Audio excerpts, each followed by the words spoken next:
আজিৰ ভিডিঅ'ত মই ক্লাছ 10 সায়েন্সৰ চেপ্টাৰ 1 ৰাসায়নিক বিক্ৰিয়াৰ সমীকৰণ এই পাঠটোৰ প্ৰশ্নাৱলী 2 আৰু প্ৰশ্নাৱলী 3 অৰ্থাৎ পেজ নম্বৰ 10 আৰু পেজ নম্বৰ 13 থকা কুৱেশ্যন কেইটাৰ আনসাৰ কৰি দিবলৈ লৈছো।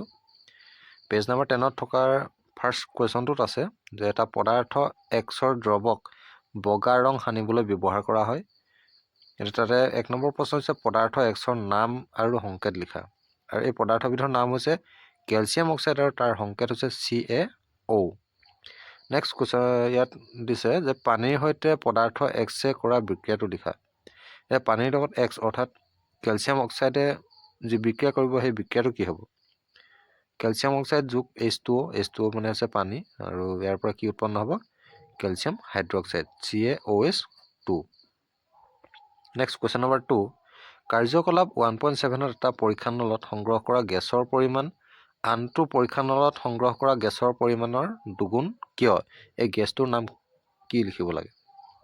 উত্তৰ লিখিছো আমি জানো যে পানীৰ সংকেত H2O অৰ্থাৎ পানীৰ কণিকাত হাইড্ৰজেন আৰু অক্সিজেনৰ অনুপাত হৈ গৈছে 2:1 অৰ্থাৎ হাইড্ৰজেন দুটা থাকিব আৰু অক্সিজেনৰ কেইটা থাকিব?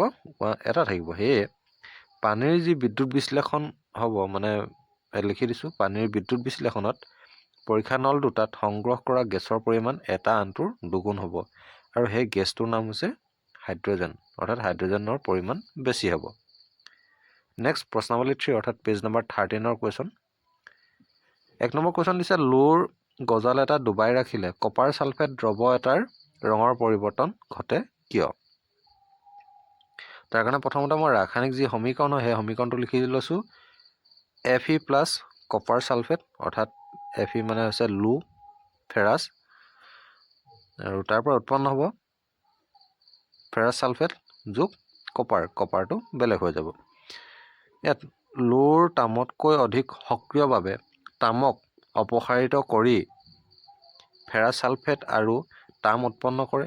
সেয়ে কপাৰ সালফেট দ্ৰৱৰ ৰঙৰ পৰিৱৰ্তন ঘটে।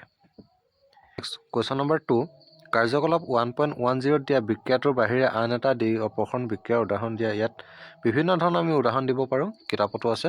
ইয়াতে এটা দিছোঁ lead nitrate plus hydrochloric acid আৰু ইয়াৰ পৰা উৎপন্ন হৈছে লেড ক্লৰাইড আৰু নাইট্ৰিক এচিড অৰ্থাৎ HNO3। কুৱেশ্যন নম্বৰ 3 তলৰ বিক্ৰিয়া কেইটাত জাৰিত আৰু বিজাৰিত হোৱা পদাৰ্থসমূহ বাছি উলিওৱা। ফাৰ্ষ্ট কুৱেশ্যনটোত ছডিয়াম আৰু অক্সিজেনৰ মাজত বিক্ৰিয়া ঘটি ছডিয়াম অক্সাইড উৎপন্ন হৈছে। ইয়াত যিহেতু ছডিয়ামৰ লগত অক্সিজেন লাভ হৈ ছডিয়াম অক্সাইড উৎপন্ন হৈছে গতিকে ছডিয়াম জাৰিত হৈছে, ইয়াত বিজাৰিত একো হোৱা নাই। নেক্সট 2 নম্বৰটোত কপাৰ অক্সাইড প্লাছ হাইড্ৰজেন ইয়াত কি উৎপন্ন হৈছে কপাৰ প্লাছ H2O অৰ্থাৎ পানী। ইয়াত যিহেতু হাইড্ৰজেনৰ লগত অক্সিজেন লাভ হৈ পানী উৎপন্ন হৈছে গতিকে হাইড্ৰজেন জাৰিত হৈছে আৰু কপাৰ অক্সাইডৰ পৰা অক্সিজেনটো আঁতৰি গৈছে গতিকে কপাৰ অক্সাইড বিজাৰিত হৈছে।